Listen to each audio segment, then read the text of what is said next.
Thank you, photographers. So with your permission, I'll begin. Hello, everyone, and welcome to this post-policy press conference. With us today, we have respected Governor, Shri Shaktikant Das. I had said last time, just say governor. Okay, sir. We have Shri Shaktikant Das, Governor, Reserve Bank of India with us, along with Dr. Michael Patra, Shri M. Rajeshwar Rao, Shri T. Ravi Shankar, and Shri Swaminathan J. Along with us also are Executive Directors, Dr. O.P. Mal and Dr. Rajiv Ranjan, and my colleague from MPD and the Secretariats. So we have 22 media persons present here, and as is our want, we will first go with your opening remarks, and then we'll go for the press conference. Over to you, sir. Thank you for being here. Good morning. You have already heard the statement. It's been uploaded also. As a part of initial remarks, I would like to make 9 points. First, domestic economic activity continues to be strong. We expect the real GDP to grow by 7% in the next financial year, 24-25. Second point, CPI inflation is moderating with intermittent interruptions and spikes. We have to remain vigilant about the incoming data and the outlook. Our endeavor to achieve 4% inflation on a durable basis has to continue. Third, globally, markets are front-running central banks in anticipation of policy pivots. But central banks remain apprehensive and await a more durable alignment of inflation with the targets. Four, liquidity will be actively managed by the Reserve Bank. 5, our multi-pronged, proactive and calibrated policies have worked well to maintain and strengthen macroeconomic and financial stability. 6, systemic, sectoral and institution-specific signs of stress are being proactively monitored and acted upon wherever necessary. 7, let me reiterate that good governance, robust risk management, sound compliance culture, and protection of customers' interest are the hallmarks of the Reserve Bank's approach to the safety and stability of the financial system and individual financial institutions. Regulated entities must accord the highest priority to these aspects. This is the 7th point. The 8th point is the external sector of the economy remains resilient. The current account deficit is expected to be eminently manageable. 9, the exchange rate of the Indian rupee has remained stable. Thank you. Thank you, sir, for those opening remarks. And may I request all of you to wait for your turn to be called, and request also to stick to one question. And if we have time, we'll go for the other or second or third question. So I'll begin by inviting Lata Venkatesh from CNBC TV 18. Thank you, Governor. Thank you, Yogesh. So I'm a little confusion about whether you are distinguishing between liquidity and your stance. You have mentioned in 3 places that the entire rate hike has not been fully transmitted. So I assume you want more hike transmitted. But separately, you have said that you will manage liquidity, para 21 in great detail, that you will manage liquidity with a bunch of instruments. Should we understand, therefore, that unlike a majority of the last 5 months when call was closer to 6.75, you will be more like you were in the last 1 week, where you will give long-term liquidity through repo and adjust for short-term, which is keep call rate closer to 6.5. Is that what you are trying to say, that I'll do that, but I want more interest rate hikes to happen? And sir, since you have dwelt twice on this good governance, I must add, are you trying to say that you will not give Paytm any further timeline to set them right? Does Feb 29 stand? Is that what So we there should are two understand? questions actually. Two questions. So please ask one question each. The first part of the question, I would request Deputy Governor Michael Patra to reply. The second part, I would request Deputy Governor Swaminathan to reply. Go ahead. As Governor has clarified in his statement, the stance is all about the future course of policy rates. Sorry. Okay. Now, liquidity is endogenous to the rate. When the rate is the chief instrument of monetary policy, liquidity follows the rate. You have to move liquidity to achieve a certain rate. So our objective is to keep the repo rate, keep the weighted average call rate around the repo rate. But there are times when there are temporary drivers of autonomous liquidity like government balances, which go through tectonic shifts, and market participants take time to adjust. Even they are unsure about the future direction of this. So that is why sometimes the call rate goes to where it went. But you saw that we were nimble in our actions and we brought it down to the repo rate. That is our endeavor. Yeah. You were nimble after 5 months. So I'm asking, will you be like the previous 5 No, months? that Or is- will you be like the last 5 days? No, that is not correct, because at the time when the rates were up, we allowed market participants to take what liquidity they wanted from us through our standing facilities. And we did the main operation every 14th day. So it was not that we let it go, but it was the market participants still, you saw the reactions to the VRRR, they're unwilling to let go because they're unsure about how balances will move.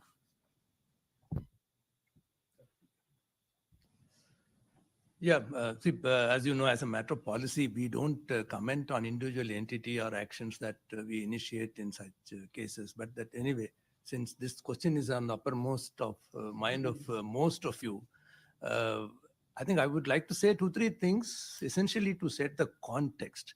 While we don't want to be discussing the individual details here because that will not be proper. In terms of context, as you all know, that this is a supervisory action on a regulated entity for a persistent non-compliance.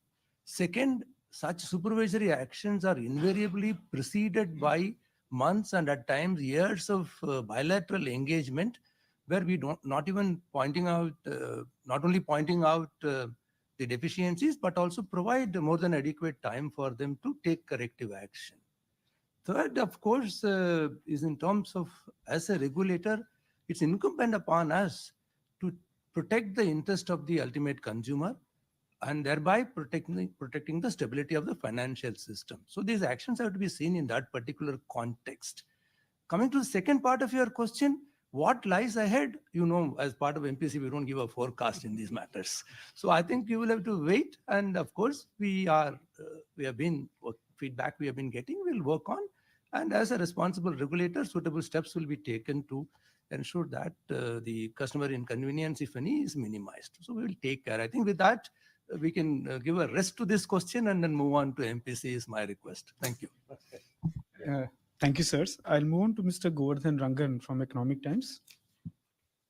So thank you, sir. So good afternoon, Governor. For the rate decision, or rather, the status quo, you specifically mentioned that the transmission of 250 basis points is still continuing. So, the bankers say that the deposit rates have already gone up by 250 basis points, and the lending rates have also gone up. So, what in your mind is the actual transmission that has not happened, and how much is that? And what is the benchmark that you're looking at to conclude that the transmission has happened? Thank you. Okay, again, like the previous questions, I would request, I think, DG Swaminathan, supplemented by DG Michael Patra, to reply to that question. Let there be wider participation. I don't want to monopolize all the answers. So, yeah, go ahead. Yeah. See, as far as the transmission in a hiking pace, as we have always seen in the past, the rates on deposit side, the resets much faster, and they get passed on. And as we have seen, deposit rates have almost played out. While on the lending side, it does take time to pass for two critical reasons. in our assessment. There are two major reasons. One is that, the proportion of loans that are benchmarked externally, what we call EBLR linked loans, is still less than 50%. So where the transmission could be instant is only where the EBLR comes into play. In case of other instruments, other benchmarks like MCLR or base rates or fixed rate loans, it does take time to transmit. So that is the precise reason why we still see that transmission is fully not in place. The second, also in a hiking space, we have seen banks in their anxiety to maintain their market share in the incremental credit also adjust their margins so as not to lose their market share in the incremental credit. So that also impedes a complete transmission in terms of the effective interest rate. So I hope as we understood from the context of these two parameters. Thank you. Anything you would like to supplement? No. I'll move on to Mr. Ankur Mishra from ET Now. Mike. Thank you, Vivek, sir. I would like to ask a question once again on the persistent issue. We understand there has been meeting with Paytm officials and Reserve Bank of India. And what transpired in that, I know I don't want to know the exact details, but from the financial system point of view, the company has been claiming that they have taken all the remedial measures and all the efforts are being made so that there is minimal or no impact of customers. So from that point of view, is there any remedial measure which has been suggested by Reserve Bank of India? Think same This is Paytm. again a matter of bilateral discussion, so I don't think that will be proper for us to discuss it in this forum. So as I said, discussing on individual entities will not be very proper, giving granular details in this matter. So we are seized of the issue, and as we take steps, we will keep the media and public certainly informed. Thank you. You see, as the Deputy Governor has already commented, I mean, sufficient time, I'm again saying in a general sense, not specific to this case. We give sufficient time, we give sufficient time to every regulated entity, every entity that is supervised by the Reserve Bank to comply with the requirements, the regulatory requirements. We give sufficient time, and sometimes, as he pointed out, sometimes it may even look more than sufficient time. And we would not like to act, we are a responsible regulator. We are a responsible supervisor. If everything had been complied, I'm talking about in a general sense, why should we act? I mean, after all, we have a responsibility. It's a responsible institution, RBI. So that's how it is. Yeah. Thank you sir. अब मैं आमंत्रित करूंगा जीवन भाव sir, all India radio. नमस्कार sir. पिछले कुछ सालों में, पिछले कुछ महीनों में कुछ बैंकों ने अपने लेंडिंग रेट्स कम किए हैं, लेकिन जो कम किए हुए रेट्स का जो बेनिफिट्स है वो नए कस्टमर्स को दिया जा रहा है. पुराने कस्टमर्स अभी भी हायर रेट्स पे लेंडिंग रेट्स पे कर रहे हैं. तो इसके लिए ये पैरिटी लाने के लिए आरबीआई कुछ इंस्ट्रक्शंस इशू करेगी या कुछ बैंकों के साथ टेकअप करेगी? ये जो इंटरेस्ट रेट्स हैं जो नए कस्टमर्स को मिलता है, लेकिन एग्जिस्टिंग कस्टमर्स को भी ये फायदा होता है. जब वो रेट रीसेट होता है तब एग्जिस्टिंग कस्टमर्स को ये फायदा मिलता है. तो पॉलिसी चेंज की जरूरत नहीं है, क्योंकि जो गाइडलाइंस हैं फ्लोटिंग रेट इंटरेस्ट पे, उसके आधार पे दोनों एग्जिस्टिंग कस्टमर्स और नए कस्टमर्स दोनों को ये फायदा होएगा. Thank you. धन्यवाद सर. अब मैं आमंत्रित करता हूं आनंद अधिकारी, business today. Good afternoon, sir. I'll also make an attempt on Paytm. DZ Swaminathan talked about this persistent non-compliance, and he also said in such cases months and years of bilateral engagement. My question is, why did RBI not consider appointing a director on the board of Paytm when you knew about this persistent non-compliance issues? See, as a regulator, we have various tools in the kitty. And it's not necessary that every single tool will be deployed in every single situation. That we make our own assessment to the scale and proportionality of the issue, as well as the tool that we will have to use at different points in time. So one size fits all kind of solution may not work in such situations. So, I would like to stop there rather than trying to elaborate on that. We may use certain tools, may not use certain tools, but it is after a due consideration that we do. Thank you. Thank you, sir. I'll move on to Mr. Anup Roy from Bloomberg. Thank you, sir. Sir, the budget was non-inflationary and the government really brought down the fiscal deficit, etc., and the bond yields have fallen. So the government probably wants interest rates to come down, but RBI probably is keeping interest rates high. You're saying the transmission is not complete, etc. So is there a lack of coordination, sir? No, I mean, has the government said anywhere that they want the No. interest rates to be brought down? So therefore, it's a very speculative proposition. So I cannot reply to that question. Thank you. Thank you, sir. I'll invite Shama Mishra from Doordarshan. Good afternoon, sir. So it's again on Paytm. The situation, as we describe it, that Paytm is known as one of the pioneers of fintech. Coming to this situation, do you see this as a worrisome situation for the entire sector? And what lesson would you like to highlight for any similar, future companies? Now, let me sort of provide some broad guidance on this Paytm issue, because there have been at least 4 or 5 questions till now, and there could be many more questions. So let me put the entire thing, let me put the record straight. Now, you said that worry about the system and all that. There is no worry about the system at the moment. Here we are talking about a specific institution, a specific payment bank. As the Deputy Governor Deputy Governor Swaminathan has already explained, he has provided several details. Similarly, I also don't want to comment on a specific case. But in this context, I would like to make some general observations, not with specific reference to Paytm as such, but some general observations which includes all our regulated entities.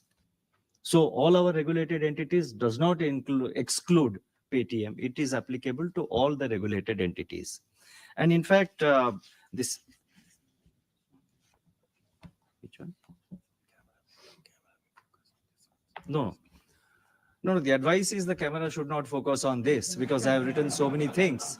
This is a private part, so the cameras can focus perhaps on my face. So, but let me thank you. I think that's very agile on his part. So let me focus on make some general points. And I would like to, make some about 6 or 7 points. Now, first is that over the last few years, as all of you are aware, we have significantly deepened our supervisory systems, approach, and methods. Number 2, our emphasis is always on, as the Deputy Governor has pointed out, our emphasis is always on bilateral engagement with the regulated entity. And in that engagement, we give focus on, and we are completely focused on nudging the regulated entity to take corrective action. Let me rephrase it. For you to make note, our emphasis is always on bilateral engagement with the regulated entities, with focus on nudging them for corrective action. And sufficient time is given for undertaking such corrective action. The third point, when such constructive engagement which we undertake, when that does not work, so when such constructive engagement does not work, or when the regulated entity does not take effective action, we go for imposing supervisory or business restrictions. Number 4, such restrictions which we impose are always proportionate to the gravity of the situation. Please take note that such restrictions are proportionate to the gravity of the situation. Number 5, all our actions, being a responsible regulator, being a responsible supervisor, all our actions are in the best interest of systemic stability, and protection of depositors or customers' interest. These aspects cannot be compromised. Individual entities should be mindful of these aspects for their long-term success. Number 6, over the last few days, we have received a lot of queries, clarifications from various quarters, including members of the public. You have raised a few questions today. So we have noted all these questions and clarifications which have been sought from us. And based on that, we will be issuing a FAQ sometime next week. So that should address all these questions and clarifications which are being raised by you and which have been raised in the public domain and raised bilaterally with us by various from various quarters. Number 7, finally and emphatically, let me stress and let me emphatically state that the Reserve Bank is and will continue to encourage and support innovation and technology in the financial sector. Let there not be any doubt about Reserve Bank's commitment to promote fintechs, to promote innovation, to promote technology in the financial system. Thank you. Thank you, sir. I will move on to Mr. Dinesh Unnikrishnan from Money Control. Thank you, Yogesh. Thank you, Governor. I have a very short related question, sir. You in your remarks, you stressed about the good governance and sound compliance. And this is not something that you're speaking for the first time. You have been emphasizing this part. And the role of the boards in the regulated entities is extremely critical, as you have pointed out. What is your view on the role of the Paytm board? Because, it didn't happen all of a sudden. Since 2021, RBI has been alerting the regulatory breaches. And as per the process, the RBI on-site inspection report is passed to the ACB and the board for corrective actions. So probably, if they had acted on time, things would not have worsened to this level. So why is the regulator silent on the role of the board while the reasons for this action is quite evident? You see, typically we do not share such granular information. We have been engaged with the institution, with the entity for quite some time. And within that, with whom we interacted and how it was, such granular details, it will not be appropriate on our part to share those details. Thank you, sir. I'll move on to Mr. Vishwanath Nair from NDTV Profit. Hi, sir. Thank you so much, Yogesh. I'll give a little respite and move to another topic. But on CBDCs, you're talking about introducing additional programmability. No, we don't need any respite. The topic go ahead. But the point is, the same question is coming up. And also, in as much as we are issuing a FAQ, so I would request, if you have still some clarification or something on which you want clarity, I think you can send it bilaterally to us. Directly, you can mail it to us. We will see to what extent we can address that question. Yeah. Sure. My question is with regard to the additional programmability that you're proposing to bring in with respect to the CBDC pilot. The question has been there since the beginning when this topic was DG Ravishankar had introduced. Doesn't this go against the fungibility of money if the intent is to make CBDC the equivalent of paper currency? And if you introduce specific restrictions on usage, does the fungibility factor not go opposite to that? No, we are not imposing a restriction. I think we are making it more flexible, but let DG Ravishankar take that question. Thank you. Shifting to me.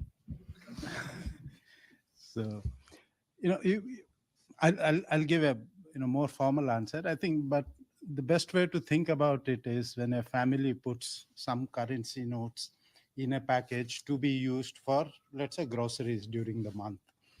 Doesn't mean that the fungibility of the currency is lost. It's just that until that spending happens, it can be used for no other purpose.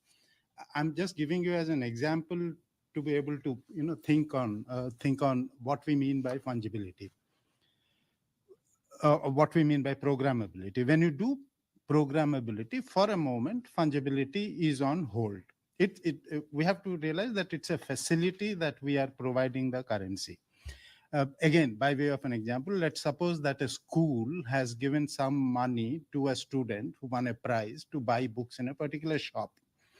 So the student can only use this money to buy books in that shop. That's intended.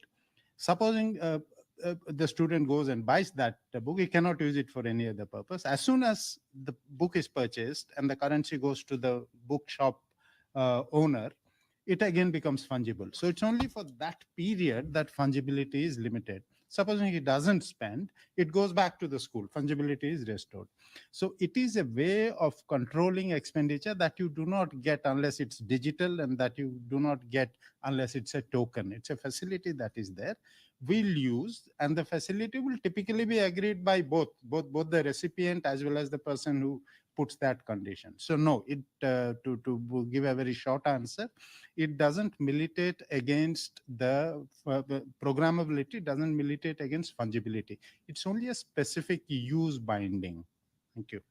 And to extend that reply further, imagine a situation where later on, when CBDC is fully implemented at a later date, if the government wants to give some cash support to certain individuals for a specific purpose, programmability will be useful in such situations, so that the money, the cash which is going from government to such persons can be used for specific purposes. So therefore, it's typical for every, it is typical for every household in the beginning of the month to do their own budget and set aside money, one envelope for school fees, one envelope for electricity bills, and it happens. It's a common thing which happens in large number of households. Yeah, next. Thank you, sirs.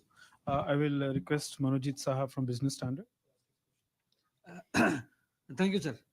So I again go back to the para 21 on liquidity. So you said stance is with respect to rates and incomplete transmission. Does that mean that you are creating elbow room to do liquidity operations, OMO purchase, to infuse liquidity, because March is going to be very tight, and then then such liquidity operation will not be seen out of sync with the stance. So you're separating the stance from liquidity management, and you're saying it is only on rates. Does that give you elbow room to do OMO purchase when liquidity will be very tight in March? You see, what we have attempted to do today is to, clarify and clearly state that do not read the stance of monetary policy in terms of excess liquidity prevailing or deficit liquidity prevailing. That's not the point. Liquidity plays a secondary role to support monetary policy transmission. That is, there is a monetary policy, there is a repo rate.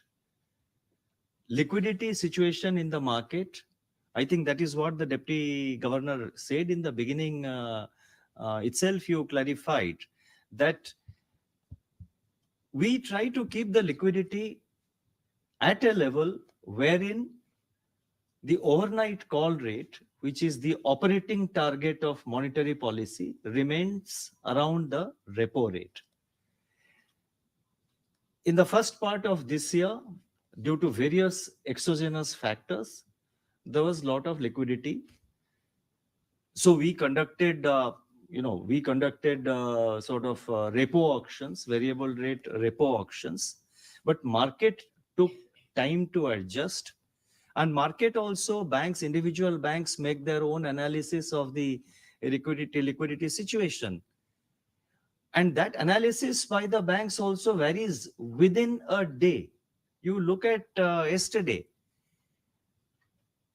or was it day before? We did 2 VRRR auctions. Both. The response to the first one was very low. I think some 4,000 crores. Yeah.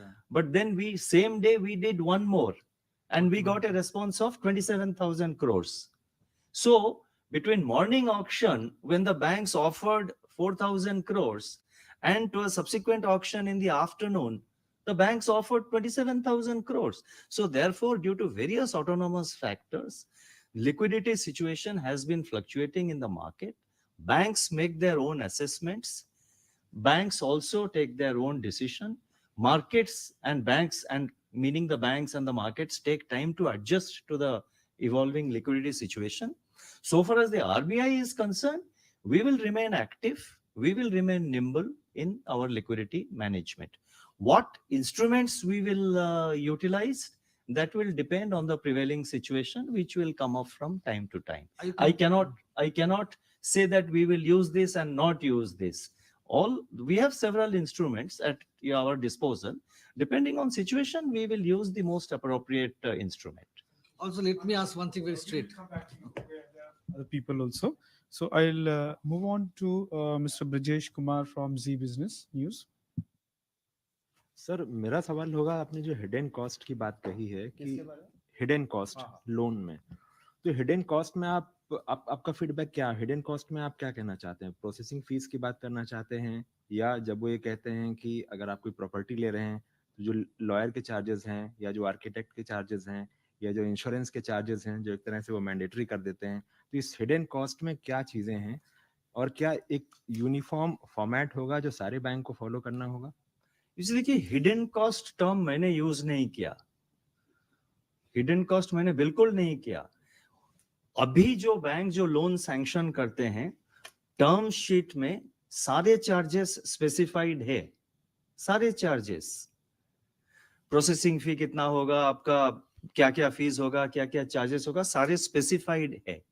लेकिन एक ordinary borrower जो है, एक common borrower जो है, वो दिखा गया है, आई मीन एक्सपीरियंस से पता लगता है कि वो पूरा जो टर्म शीट जो है, टर्म्स एंड कंडीशंस, वो 2-3 पेज का या 4-5 पेज का है, कोई पढ़ता नहीं है। वो देख लेते हैं कि 5% में या 10% में लोन मिल रहा है तो ले लेते हैं लोन।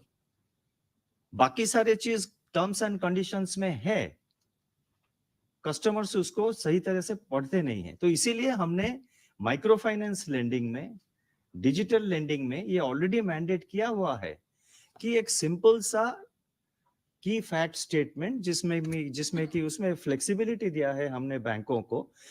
वन मेजर थिंग जिसमें हमने ये कहा है कि annualised all inclusive interest rate बताना चाहिए। आपका इंटरेस्ट रेट मान लीजिए 5% हो सकता है, बट अपफ्रंट आप एक फी पे कर रहे हैं, मान लीजिए 1,000 रुपया। वो 1,000 रुपया मैं आज दे रहा हूं, लोन 5 साल के लिए है। वो 1,000 रुपया 5 साल में देने के बजाय मैं अपफ्रंट दे रहा हूं, उसका एनुअलाइज्ड इंटरेस्ट रेट ज्यादा होगा। तो इसीलिए ये हमेशा कॉमन जो बोरोवर है उनके समझ में नहीं आता है। तो इसीलिए क्लैरिटी के लिए, ट्रांसपेरेंसी के लिए ये हमने मैंडेट किया है। ये कस्टमर इंटरेस्ट में है। अभी भी बैंक्स वो इंफॉर्मेशन दे रहे हैं, कोई हिडन कॉस्ट नहीं है, कुछ हाइड नहीं किया है। तो let us be very clear, the bank's terms and conditions are very transparent in the sense that all information is given, but experience ये है कि हम लोग पढ़ते नहीं हैं। तो इसीलिए एक सिंपल सा टर्म शीट उनको की फैक्ट स्टेटमेंट हमने मैंडेट किया है, purely in customers interest, and I am sure banks will encourage it because the banks also are interested in the banks are long term players, so they are not short term operators. Sir but कुछ facts ऐसे हैं जो नहीं होते हैं। नहीं, no second question. I am नहीं, ऐसे ही जैसे गवर्नर ने बताया, ये हमने प्रिस्क्राइब करने की कोशिश की है बैंक्स को भी, रिटेल कस्टमर्स और एमएसएमईज के लिए ये की फैक्ट शीट भी मैंडेट किया जाएगा। साथ ही में इससे पहले भी आप देखते हैं कि क्रेडिट कार्ड के इश्यू में हमने वो most important terms and conditions बताया था टू गिव ग्रेटर ट्रांसपेरेंसी। उसी हिसाब से ये भी हमने पॉलिसी अनाउंस किया। धन्यवाद sir. Piyush Shukla from financial express. Good afternoon, Governor sir, DGs, Yogesh ji. Sir, just taking you back to where we started. DG sir said that there are various tools in Kitty with regard to Paytm, how the future of course of action will be taken. Sir, very specifically, banks are becoming very hesitant to actually partner with this bank, Paytm Payments Bank, for shifting their customers and their merchants in one go. they are saying that we need regulatory approval for that. So will you provide that, and will you allow the sale of their wallet to other potential payments bank?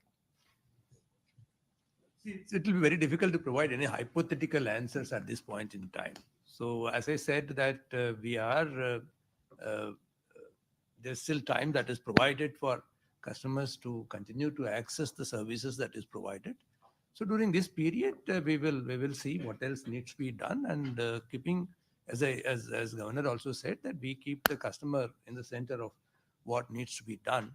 So we will take appropriate steps. So the second part of your question in terms of what the other banks will have to do, each of them, it's a business decision, and they have got to carry out the required due diligence as per their laid down board approved policies. And I'm sure that they will carry out that if they have got to do a partnership. So that's something which we will not comment at this point in time. But what tool and shape it will take is not something which we would like to speculate at this point in time. We may wait for the FAQs, which will give you more clarity. Sorry, so banks don't need regulatory approval for taking on board the Paytm customers, is it? It's very specific to a particular item. I think it's better for you to wait for the FAQs. As Governor Please said. be patient. Yeah. Let the FAQ come next week. Okay. Thank you, sir. I'll move on to Swati Bhatt Shetty from Reuters. Thank you, sir. Governor, today you've said that next year's growth is projected at 7%. Nominal GDP growth as per the budget is projected at 10.5. I mean, I don't know if my maths is wrong, but effectively that would mean inflation is at around 3.5% next year. Is that right? Are you being a bit too optimistic about growth, or is the government underplaying growth and being very modest in their projections? Thank you. So I think you take that question. Yeah. Because he likes to play these balls. No, I will not venture to answer for the government, but my understanding of this is that what goes into the nominal GDP is not CPI inflation, it's the GDP deflator. And GDP deflator is always a weighted combination of CPI and WPI. Now, the WPI has been in deflation for most part of this year and is just emerging out of deflation. So that must be the reason. Thank you, sir. I'll move on to Mr. Mayur Shetty from Times of India. Governor, in the development measures, you spoke about reviewing the AEPS, and some banks have come out with warnings of how EPS. the Aadhaar-enabled payments. Oh, AEPS. Okay. Yeah. And some banks have come out with warnings on how fingerprints can be cloned using silicon. Is that what's caused this thing? And also, since OTP is also being reviewed, does it mean that the traditional forms of KYC are the best option for regulated entities?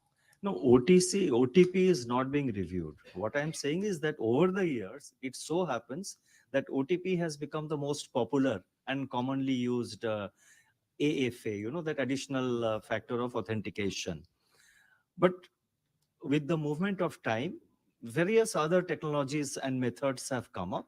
So we want to just tell the players in the field that there are other methods also. And please, and RBI will be agnostic to them. As long as they're, sound methods, the banks and institutions are free to adopt them. But I think let DG Ravi Shankar take the other part of the question with regard to the Aadhaar APS. Yeah. You sort of gave the answer in your question itself. It's basically to ensure that since this is being used in rural and such areas a lot, it's important that the safety of these transactions is ensured. Now, with the passage of time, as in the case of additional factor of authentication, we can use various technologies to do it. So that is essentially the position here. All touch point operators will go through a standardized, safe, and secure onboarding process.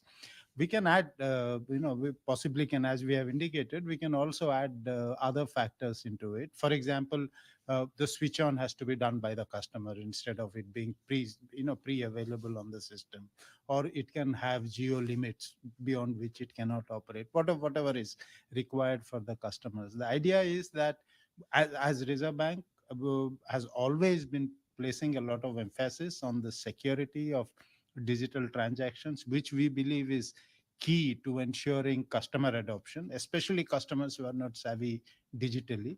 But this is an effort in that direction to improve the security of transactions. Thank you, sir. I'll move on to Mr. Hitesh Vyas from Indian Express. Sir. Hi, sir. Good afternoon. Sir, there is an expectation that the stance would be changed to neutral, sir. What are the preconditions for stance to become neutral? I cannot give a forward guidance on that. I think when when such a thing happens, we will explain, how it is. But you see, I'll tell you, the evolving situation continues to be very volatile and uncertain. You look at the commentaries coming out from the central banks, mostly of advanced countries. Sometimes they appear to be giving giving a forward guidance in one particular direction. Sometimes the market interprets the next direction, guidance to be in a different direction. So therefore, at the moment, we are not giving any forward guidance with regard to stance or rate, when we will there's a talk of when the central banks world over will cut rates. So, and as I have said, markets are, overshooting the, running ahead of the central banks. So I think preconditions I will not be able to specify unless DG Michael Patra wants to comment anything on that. So, because, these are very volatile times. And so therefore it's better to wait. And when something like that happens, we will explain it appropriately. Thank you, sir. I'll move on to Ms. Gopika Gopakumar from the Mint. Thank you, Yogesh sir. Good afternoon, Governor. Considering that your inflation forecast for next year is at 4.5% and GDP at 7%, and you're saying that RBI needs to be vigilant in the last mile of disinflation, does it rule out a rate cut in FY25? And secondly, on the Paytm issue, what is a larger issue? Is it the KYC or is it something related to the ownership or interlinkage between a regulated and a non-regulated entity? Because if it is KYC, then does RBI need to relook at the minimum regulations around the minimum KYC accounts? That is my second question. No, again, an entity, an institution or an entity specific details we would not like to spell out. And let me leave it at that, because I cannot really share. It's a bilateral engagement between the RBI and the regulated entity. The regulations are there in their place. The regulations are robust. There is no need for, it is not a case where there was a regulatory deficiency or there was a regulatory correction required. It's an issue of compliance with various parameters. You mentioned about KYC, but compliance with so many aspects. Again, let me not specify the details. So regulations are there, regulations are robust, and it's a situation where we are focused on the compliance not being there with the regulatory requirements. Thank you, sir. The first question. Sorry? First question. No, on the rate hike and the pause, I cannot say that. I think only time will tell. Only time will tell, when something like that will happen. So, thank you, sir. Last few questions we will take. मैं अब आमंत्रित करूंगा अनुराग Shah, ET Now स्वदेश. हाँ, नमस्ते sir. Thank you Yogesh sir. नमस्ते sir. Sir, पिछले कुछ महीनों पहले जब आपने पर्सनल लोन पे चिंता जताई थी और उसके बाद रिस्क वेटेज वगैरह बढ़ाया गया था, तो क्या अब भी उतनी आप चिंतित है? वहां चिंता कम हुई है? और क्या सर आपका मानना है, जिस तरह से पर्सनल लोन बांटा जाता है वो भी एक देखने की चीज है? हर किसी को, चाहे बड़ा आदमी हो छोटा आदमी हो, दिन में 2-3 कॉल तो आती है पर्सनल लोन की, जबरदस्ती इसके लिए. तो ये भी एक तरीके पे भी क्या आप मतलब, क्योंकि टेलीकम्युनिकेशन तो आपके हाथ में नहीं है, बट फिर भी सर तरीके जिस तरह से बांटा जाता है. और सर बाकी दूसरा सवाल जिसकी सबसे ज्यादा चर्चा हुई, उस हिंदी के दर्शकों के लिए जो करोड़ों मर्चेंट्स और ग्राहक है उनके लिए सर, क्योंकि सर आप जो बात बोलेंगे वो एक भरोसा देती है देश की जनता के अंदर. तो सर क्या भविष्य में जब पूरा ये मामला हो जाएगा, तो अगर डिस्ट्रप्शन आता है तो आरबीआई वहां मजबूती से खड़ा रहेगा इस मामले से जुड़ा हुआ? और क्या आने वाले दिनों में कुछ और क्लैरिटी भी आप इस पूरे मामले में देंगे? किस मामले में? ये पेमेंट बैंक की जो चर्चा हुई है सर, ये नहीं, मैंने तो सारे एक्सप्लेनेशन मतलब अंग्रेजी में वैसे दे दिया है। हाँ, हिंदी वो में भी हिंदी के एक दर्शकों मिनट, हिंदी में भी एक कुछ एक दो क्वेश्चन आई थिंक शायद यहाँ से आया था, नहीं हमने आया हिंदी सर। में बताया। नहीं, मैं हिंदी के भाषा में ये सबको आश्वासन देना चाहता हूँ कि भारत का जो फाइनेंशियल सेक्टर है, जो बैंकिंग सेक्टर है, ओवरऑल फाइनेंशियल सिस्टम बहुत मजबूत है, बहुत मजबूत है, उसमें कोई दो राय नहीं है। आप बैंकों की हो या non banking finance company, NBFCs का हो, किसी का परफॉर्मेंस आप देख लीजिए, बहुत ओवरऑल पैरामीटर्स आप अगर देखेंगे सिस्टमिक लेवल पे और इंडिविजुअल लेवल में पैरामीटर्स आर स्ट्रॉन्ग। और इंडिया का फाइनेंशियल सिस्टम बहुत मजबूत है, ग्रोथ साउंड है, ग्रोथ भी अभी अच्छा मोमेंटम है। लेकिन हम एज ए सुपरवाइजर हम रेगुलेटेड एंटिटीज को सुपरवाइज करते रहते हैं और हर एक सुपरविजन में हमारा ये कोशिश रहता है कि पहले जो सुपरवाइज्ड एंटिटी है, बैंक हो या एनबीएफसी हो या कोई भी फाइनेंशियल इंस्टीट्यूशन हो, उनके साथ डायरेक्टली हम एंगेज करें, डायरेक्टली उनसे बात करें और उनको कहे कि आपका ये खामियां है, यहाँ यहाँ आपने रेगुलेटरी वायलेशंस आपने किया है, इसको आप सही करिए, आप सही दिशा में आपके जो बैंक हो या एनबीएफसी हो उसको आगे बढ़ाइए और हमारा रेगुलेटरी गाइडलाइन से आप यहाँ यहाँ आपका डिविएशन हो रहा है, इसको करेक्ट करिए, सही कदम उठाइए। और उसके लिए हम काफी टाइम भी देते हैं। जब एक्शन नहीं लिया, ये मैं जनरल सेंस में कह रहा हूं, कोई एंटिटी स्पेसिफिक रिप्लाई ये नहीं है, और जहां एक्शन टाइमली नहीं लिया जाता है या इफेक्टिव एक्शन हमको दिखाई नहीं देता है, वहां पे हमको पब्लिक इंटरेस्ट में, कस्टमर इंटरेस्ट में, डिपॉजिटर्स इंटरेस्ट में, ओवरऑल फाइनेंशियल सिस्टम के इंटरेस्ट पे कुछ कदम उठाना जरूरी हो जाता है। और वो कदम हम इसीलिए उठाते हैं क्योंकि रिजर्व बैंक जो है वो फाइनेंशियल स्टेबिलिटी और फाइनेंशियल सिस्टम का कस्टोडियन है। रिजर्व बैंक हमेशा इस मामले में कमिटेड रहा है, आगे जाके कमिटेड रहेगा। और आपने कहा मजबूत से खड़ा है, रिजर्व बैंक बिल्कुल मजबूत से खड़ा है।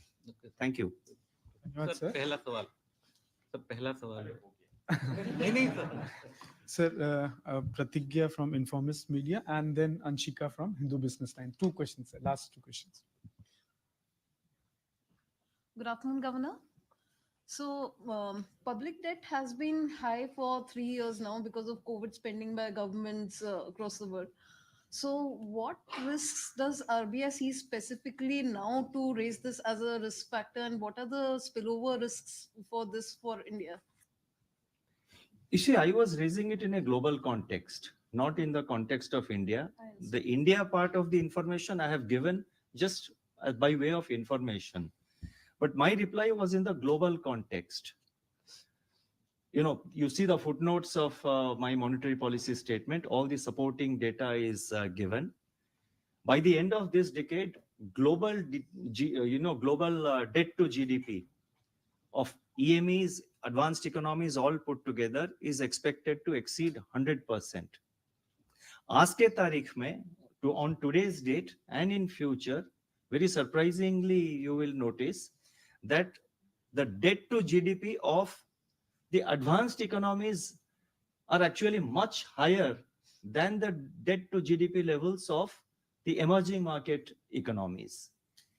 और फिस्कल डेफिसिट, कई सारे एडवांस्ड इकोनॉमीज हैं जहां पे फिस्कल डेफिसिट अभी भी बहुत अधिक है, 7%, 8% उस रेंज में है।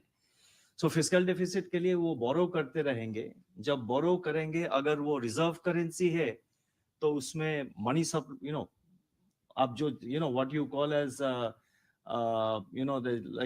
creating new money, printing notes. So therefore these are kind of things, if the debt has to be sustainable for the long-term stability of the global financial system. So therefore, I have raised this as an issue which can create a future, which can become a future source of stress to the global financial system. So far as India is concerned, you please again look at my statement. I provide the data in the footnote. The IMF fiscal monitor gives out the data for India. The debt to GDP for India had gone up to 88%. General government, states and center, had gone up to 88% during the COVID year of 2020 because of the various fiscal measures which were undertaken. and done. And it projects how by 2028 it's likely to, it has already come around about 81% or so. By 2028, according to the IMF's fiscal monitor, it is expected to be around 80% or so. So that is the path which I just mentioned by way of information. Thank you, sir. Anshika, last. Hi, sir. Good afternoon. So this is not about Paytm, but about UPI. Basically, there were talks about restricting, capping the market share of each app in terms of the UPI transaction volume share. We've seen the deadline was extended and the market share has only gone up for these platforms. Now that we're seeing the Paytm-led migration happen to some of these platforms like Google Pay and Phone Pay, their market share is only increasing. Is there a concern regarding, say, over-reliance on a few specific platforms? And does that raise the risk of them becoming too big? And could the RBI then look at a structure of systemically important PA entities or something like that? And because I'm the last person, just one small clarification. You mentioned the overnight 2 VRRs in the day, 2 VRRs.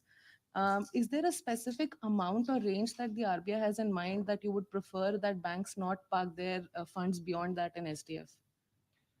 I think DG Ravi Shankar followed by DG Michael Patra. Two questions, but you said last person. So the last mile in the queue should always have priority. So last person. So I think DG Ravi Shankar followed by Michael Patra. Yes, since it's the last question, I'll keep it very short. The limit is from the point of view of of diffusion of risk in case some entity doesn't become available for whatever reason at any point in time. But to take it to too big, to fail sort of is probably not appropriate here, because they are just third-party app providers. The limit of 30% funds don't go through them. So the system is not threatened, except that there could be a temporary inconvenience in terms of shifting over to an additional system. Having said that, it will be for the market to decide. The market forces have to play out such that this percentage is more evenly decided. We will not be interfering into them in the market process to ensure that the 30% or something is. In any case, it's an NPCI requirement. We'll have more players to come in. Hopefully with technology, we'll get some more players and that percentage can be maintained. We have time till the end of this year anyway.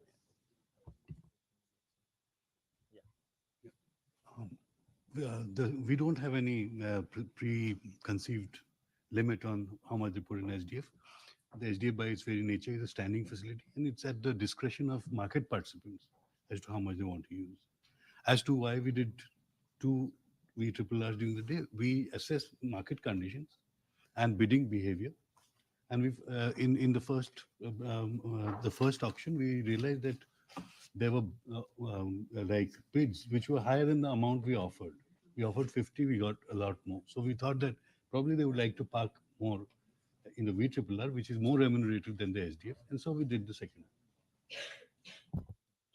Yeah, I think DG Swaminathan wants to Just one clarification on, because the question came around the UPI apps. See, this particular action is against the payment bank. It's not to do with, not to be confused with the payment app, which is run, right? That's okay. We will clarify through the FAQs, but just to clarify in terms of your question, just as a supplemental information, that as an app is not impacted by this action. Okay, thank you. Thank you, sirs. With this, we come to a formal close of the press conference, the first press conference of the year, and looking forward to a few more. All the best to you. Thank you for coming.